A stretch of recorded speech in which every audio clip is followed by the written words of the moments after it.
শস্য ভাণ্ডার খ্যাত নীলফামারীতে এবার আলুর বাম্পার ফলন হবে এমন আশায় বুক বেঁধেছে কৃষকরা।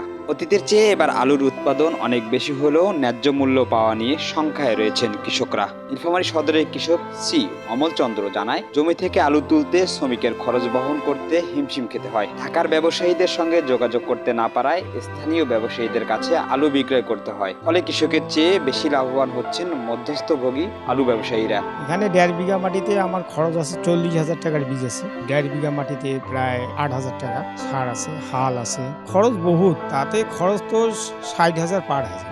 উঠতে পারে হয়তো যদি 50 টাকার উপরে যদি আলু বেচাই তাহলে টাকাটা আমার কিছু লাভ হইতে পারে। আর যদি 50 টাকার নিচে বেচাই আলু তাহলে কিন্তু আমাদের লাভ একটা খুব বেশি হয়। কিছু 500 টাকা হাজিরা দেওয়া লাগে।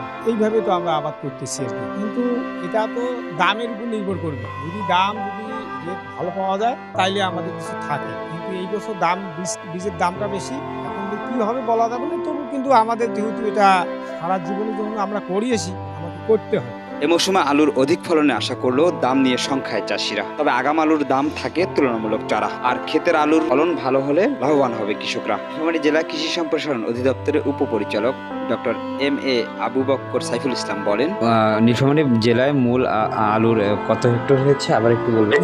21,990 হেক্টর আমাদের টার্গেট টোটাল আলু। হ্যাঁ, পুরো নভেম্বর মাস যাবে, ডিসেম্বর মাসের 15 তারিখ মতো লাগাবে, বুঝছেন? আচ্ছা আচ্ছা আচ্ছা। আর হলো আমাদের আগাম আলুটা আমি যেটা বললাম আপনার 8,745 এবার হয়েছে, যেটা আমাদের একদম ওই যে নভেম্বরের এই যে ধরেন যে আজকে কয় তারিখ, আজকে হলো 17 তারিখ, এই দেখা যাবে 2-4-5 দিন 10 দিনের মধ্যে কিন্তু আলুটা উঠে যাবে, আগামটা শুরু হবে এবং ডিসেম্বর মাস থেকে এবং আলু বাজারে চলে যাবে। যদিও এই অঞ্চলে তামাক চাষের চাহিদা ছিল তুঙ্গে, অধিক লাভের আশায় বৃক্ষ তামাক চাষের পরিবর্তে এবার আলু চাষে ঝুঁকেছেন কৃষকরা। নীলফামারীতে একসময় তামাকের রাজ্য থাকলেও অধিক লাভজনক আলুতে ঝুঁকেছেন কৃষকরা, কিন্তু বাজার সিন্ডিকেটের কারণে ন্যায্য মূল্য থেকে বঞ্চিত কৃষকরা বলছেন ন্যায্য মূল্য পেলে তামাক থেকে বেরিয়ে এসে আলু চাষের পরিধি বাড়াবেন তারা। শিমুল খান, জনতা জমিন, নীলফামারী।